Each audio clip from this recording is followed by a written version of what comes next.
Chapter 7. Jesus teaches about inner purity. One day some Pharisees and teachers of religious law arrived from Jerusalem to see Jesus. They noticed that some of his disciples failed to follow the Jewish ritual of hand-washing before eating.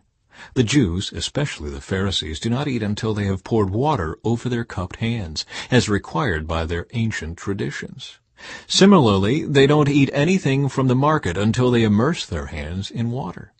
This is but one of many traditions they have clung to, such as their ceremonial washing of cups, pitchers, and kettles.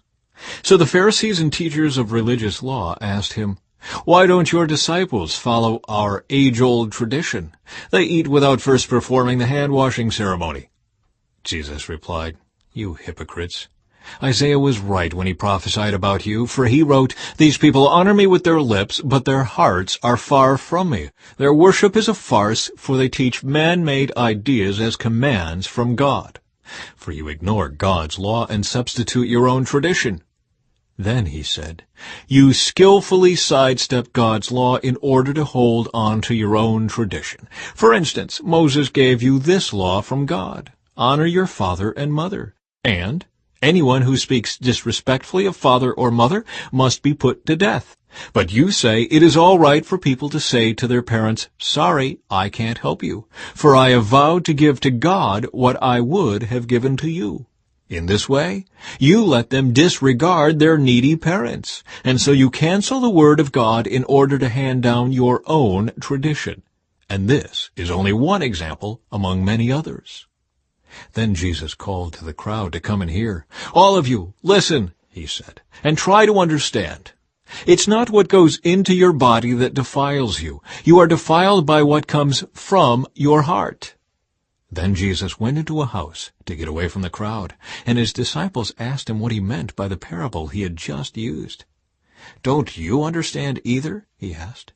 "Can't you see that the food you put into your body cannot defile you? Food doesn't go into your heart, but only passes through the stomach and then goes into the sewer."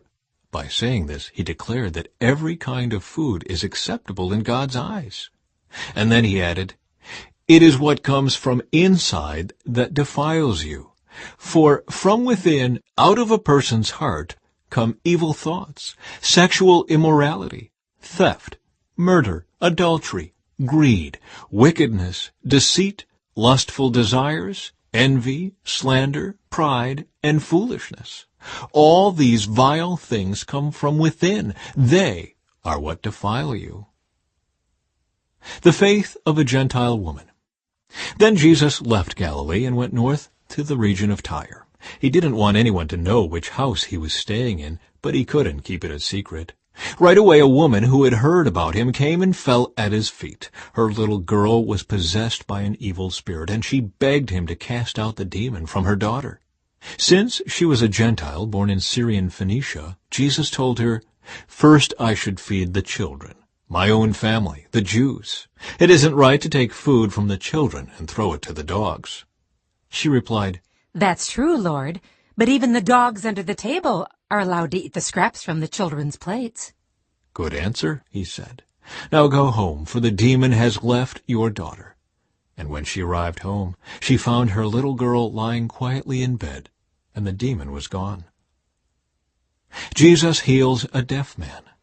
Jesus left Tyre and went up to Sidon before going back to the Sea of Galilee and the region of the 10 towns. A deaf man with a speech impediment was brought to him, and the people begged Jesus to lay his hands on the man to heal him. Jesus led him away from the crowd so they could be alone. He put his fingers into the man's ears. Then, spitting on his own fingers, he touched the man's tongue. Looking up to heaven, he sighed and said, "Ephphatha," which means, "be opened." Instantly the man could hear perfectly, and his tongue was freed so he could speak plainly. Jesus told the crowd not to tell anyone, but the more he told them not to, the more they spread the news. They were completely amazed and said again and again, "Everything he does is wonderful. He even makes the deaf to hear and gives speech to those who cannot speak."